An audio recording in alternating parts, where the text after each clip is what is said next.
চোখের সামনে আয়নায় মুখের অবাঞ্ছিত লোম দেখলে কি মন খারাপ হয়ে যাচ্ছে বারবার?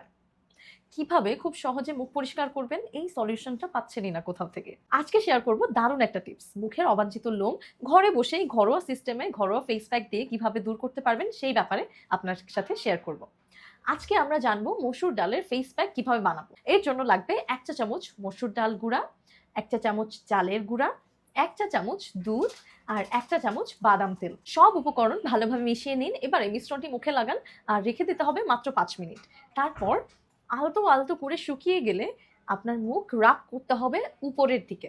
উপরের দিকে রাব করলে দেখবেন আপনি অনায়াসে আপনার মুখের অবাঞ্ছিত লোমগুলো উঠে আসছে। কারণ মসুর ডাল, চালের গুঁড়া খুব ভালোভাবে আপনার ফেশিয়াল হেয়ারকে টাইট করে ধরে।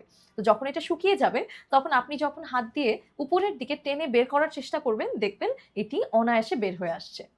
এই ফেস প্যাকটি নিয়মিত ব্যবহার করলে মুখের অবাঞ্ছিত লোম একেবারে কমে যাবে।